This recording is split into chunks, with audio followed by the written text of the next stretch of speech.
Chapter 11. It happened in the spring of the year, at the time when kings go out to battle, that David sent Joab and his servants with him, and all Israel, and they destroyed the people of Ammon and besieged Rabbah. But David remained at Jerusalem. Then it happened one evening that David arose from his bed and walked on the roof of the king's house. And from the roof he saw a woman bathing, and the woman was very beautiful to behold. So David sent and inquired about the woman. And someone said, "Is this not Bathsheba, the daughter of Eliam, the wife of Uriah the Hittite?" Then David sent messengers and took her, and she came to him, and he lay with her, for she was cleansed from her impurity, and she returned to her house. And the woman conceived. So she sent and told to David that and said, "I am with child." Then David sent to Joab, saying, "Send me Uriah the Hittite." And Joab sent Uriah to David. When Uriah had come to him, David asked how Joab was doing, and how the people were doing, and how the war prospered. And David said to Uriah, "Go down to your house and wash your feet." So Uriah departed from the king's house, and the gift of food from the king followed him. But Uriah slept at the door of the king's house with all the servants of his lord, and did not go down to his house. So when they told David, saying, Uriah did not go down to his house, David said to Uriah, "Did you not come from a journey? Why did you why did you not go down to your house?" And Uriah said to David, "The ark and Israel and Judah are dwelling in tents, and my lord Joab and the servants of my lord are encamped in the open fields. Shall I then go to my house to eat and drink, and to lie with my wife? As you live, and as your soul lives, I will not do this thing." Then David said to Uriah, "Wait here today also, and tomorrow I will let you depart." So Uriah remained in Jerusalem that day and the next. Now when David called him, he ate and drank before him, and he made him drunk. And at evening he went out to lie on his bed with the servants of his lord, but he did not go down to his house.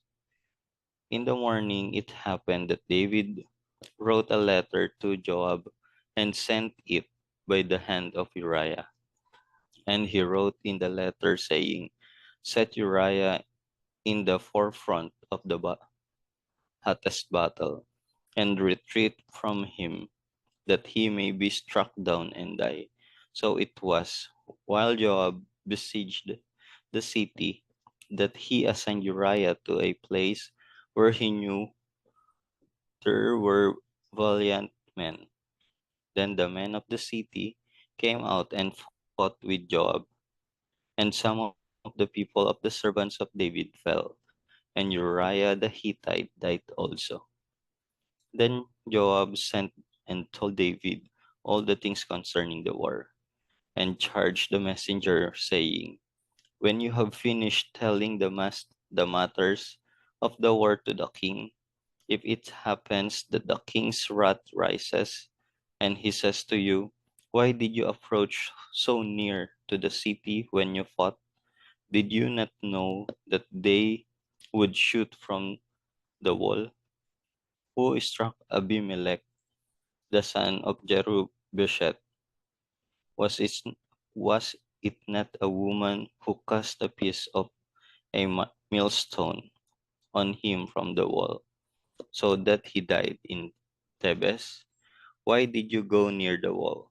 Then you shall say, 'Your servant Uriah the Hittite is dead also.'" So the messenger went, and came and told David all that Joab had sent by him. And the messenger said to David, "Surely the men prevailed against us and came out to us in the field. Then we drove them back as far as the entrance of the gate. The archers shot from the wall at your servants, and some of the king's servants are dead, and your servant Uriah the Hittite is dead also." Then David said to the messenger, "Thus you shall say to Joab, do not let this thing displease you, for the sword devours one as well as another. Strengthen your attack against the city and overthrow it." So encourage him. When the wife of Uriah heard that Uriah, her husband, was dead, she mourned for her husband. And when her mourning was over, David sent and brought her to his house, and she became his wife and bore him a son. But the thing that David had done displeased the Lord. Chapter 12. Then the Lord sent Nathan to David, and he came to him and said to him, There were two men in one city, one rich and the poor. The rich man had exceedingly many flocks and herds, but the poor man had nothing except one little ewe lamb which he had bought and nourished, and it grew up together with him and with his children. It ate of his own food and drank from his own cup and lay in his bosom, and it was like a daughter to him. And a traveler came to the rich man, who refused to take from his own flock and from his own herd to prepare one for the wayfaring man who had come to him. But he took the poor man's lamb and prepared it for the man who had come to him. So David's anger was greatly aroused against the man, and he said to Nathan, As the Lord lives, the man who has done this shall surely die, and he shall restore fourfold for the lamb, because he did this thing and because he had no pity. Then Nathan said to David, You are the man. Thus says the Lord God of Israel, I anointed you king over Israel, and I delivered you from the hand of Saul. I gave you your master's house and your master's wives into your keeping, and gave you the house of Israel and Judah. And if that had been too little, I also would have given you much more. Why have you despised the commandment of the Lord, to do evil in his sight? You have killed Uriah the Hittite with a sword. You have taken his wife to be your wife, and have killed him with the sword of the people of Ammon. Now, therefore, the sword shall never depart from your house, because you have despised me, and have taken the wife of Uriah the Hittite to be your wife. Thus says the Lord, Behold, I will raise up adversity against you from your own house, and I will take your wives before your eyes, and give them to your neighbor, and he shall lie with your wives in the sight of this sun. For you did it secretly, but I will do this thing before all Israel, before the sun. So David said to Nathan, I have sinned against the Lord. And Nathan said to David, The Lord also has put away your sin. You shall not die. However, because by this deed you have given great occasion to the enemies of the Lord to blaspheme, the child also who is born to you shall surely die. Then Nathan departed to his house. And the Lord struck the child that Uriah's wife bore to David, and it became ill. David therefore pleaded with God for the child, and David fasted and went in and lay all night on the ground.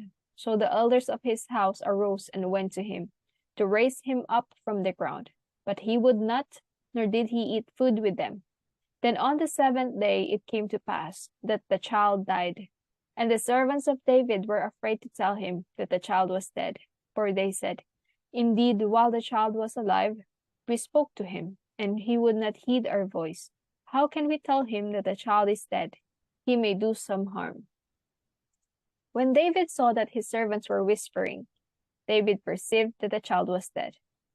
Therefore David said to his servants, Is the child dead? And they said, He is dead. So David arose from the ground, washed and anointed himself, and changed his clothes. And he went into the house of the Lord and worshipped. Then he went to his own house, and when he requested, they set food before him, and he ate. Then his servant said to him, "What is this that you have done? You fasted and wept for the child while he was alive, but when the child died, you arose and ate food." And he said, "While the child was alive, I fasted and wept. For I said, who can tell whether the Lord will be gracious to me, that the child may live? But now he is dead. Why should I fast? Can I bring him back again? I shall go to him, but he shall not return to me." Then David comforted Bathsheba his wife, and went into her and lay with her. So she bore a son, and he called his name Solomon. Now the Lord loved him, and he sent word by the hand of Nathan the prophet. So he called his name Jedediah, because of the Lord. Now Joab fought against Rabbah of the people of Ammon, and took the royal city. And Joab sent messengers to David, and said, "I have fought against Rabbah, and I have taken the city's water supply. Now therefore gather the rest of the people together, and encamp against the city, and take it, lest I take the city, and it be called after my name." So David gathered all the people together, and went to Rabbah, fought against it, and took it. Then he took the king's crown from his head. Its weight was a talent of gold, with precious stones, and it was set on David's head. Also he brought out the spoil of the city in great abundance. And he brought out the people who were in it, and put them to work with saws, and iron picks, and iron axes, and made them cross over to the brickworks. So he did to all the cities of the people of Ammon.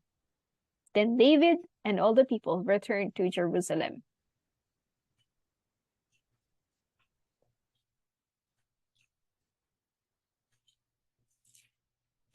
Chapter 13. After After this, Absalom, the son of David, had a lovely sister, whose name was Tamar, and Amnon, the son of David, loved her. Amnon was so distressed over his sister Tamar that he became sick, for she was a virgin, and it was improper for Amnon to do anything to her. But Amnon had a friend whose name was Jonadab, the son of Shimeah, David's brother. Now Jonadab was a very crafty man, and he said to him, "Why are you, the king's son, becoming thinner day after day? Will you not tell me?" Amnon said to him, "I love Tamar, my brother Absalom's sister." So Jonadab said to him, "Lie down on your bed and pretend to be ill. And when your father comes to see you, say to him, 'Please let my sister Tamar come and give me food and prepare the food in my sight, that I may see it and eat it from her hand.'" Then Amnon lay down and pretended to be ill. And when the king came to see him, Amnon said to the king, "Please let Tamar, my sister, come and make a couple of cakes for me in my sight, that I may eat from her hand." And David sent home to Tamar, saying, "Now go to your brother Amnon's house and prepare food for him."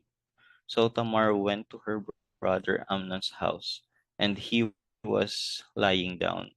Then she took flour and kneaded it, made cakes in his sight, and baked the cakes. And she took the pan and placed them out before him. But he refused to eat. Then Amnon said, "Have everyone go out from me." And they all went out from him. Then Amnon said to Tamar, "Bring the food into the bedroom, that I may eat from your hand." And Tamar took the cakes which she had made, and brought them to Amnon her brother in the bedroom. Now when she had brought them to him to eat, he took hold of her and said to her, "Come, lie with me, my sister." But she answered him, "No, my brother, do not force me, for no such thing should be done in Israel. Do not do this disgraceful thing. But I, where could I take my shame? And as for you, you would be like one of the fools in Israel. Now therefore, please speak to the king, for he will not withhold me from you. However, he would not heeded her voice, and being stronger than she, he forced her and lay with her. Then Amnon hated her exceedingly, so that the hatred with which he hated her was greater than the love with which he had loved her. And Amnon said to her, Arise, begone. So she said to him, No, indeed, this evil of sending me away is worse than the other that you did to me. But he would not listen to her. Then he called his servant who attended him and said, Here, put this woman out, away from me, and bolt the door behind her. Now she had on a robe of many colors, for the king's virgin daughters wore such apparel. And his servant put her out and bolted the door behind her. Then Tamar put ashes on her head and tore her robe of many colors that was on her, and laid her hand on her head, and went away crying bitterly. And Absalom her brother said to her, Has Amnon your brother been with you? But now hold your peace, my sister. He is your brother. Do not take this thing to heart. So Tamar remained desolate in her brother Absalom's house. But when King David heard of all these things, he was very angry. And Absalom spoke to his brother Amnon, neither good nor bad. For Absalom hated Amnon because he had forced his sister Tamar. And it came to pass, after 2 full years, that Absalom had sheep shearers in Baal Hazor, which is in Ephraim. So Absalom invited all the king's sons. Then Absalom came to the king and said, Kindly note, your servant has sheep shearers. Please, please let the king and his servants go with your servant. But the king said to Absalom, No, my son, let us not all go now, lest we be burdened to you. Then he urged him, but he would not go, and he blessed him. Then Absalom said, If not, please let my brother Amnon go with us. And the king said to him, Why should he go with you? But Absalom urged him. So he let Amnon and all the king's sons go with him. Now Absalom had commanded his servants, saying, Watch now, when Amnon's heart is merry with wine, and when I say to you, Strike Amnon, then kill him. Do not be afraid. Have I not commanded you? Be courageous and valiant. So the servants of Absalom did to Amnon as Absalom had commanded. Then all the king's sons arose, and each one got on his mule and fled. And it came to pass, while they were on the way, that news came to David, saying, Absalom has killed all the king's sons, and not one of them is left. So the king arose and tore his garments and lay on the ground, and all his servants stood by with their clothes torn. Then Jonadab, the son of Shimeah, David's brother, answered and said, Let not my lord suppose they have killed all the young men, the king's sons, for only Amnon is dead. For by the command of Absalom, this has been determined from the day that he forced his sister Tamar.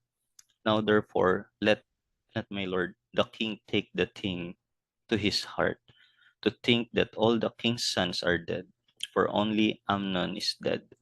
Then Absalom fled.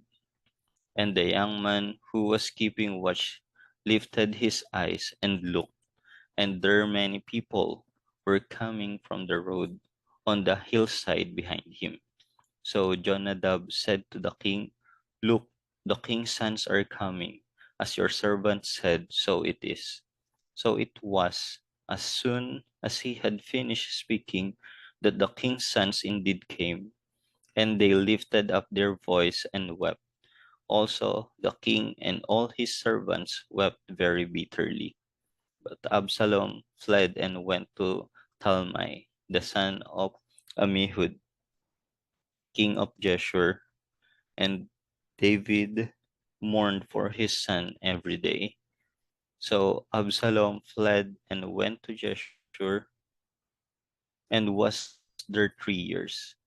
And King David longed to go to Absalom, for he had been comforted concerning Amnon, because he was dead.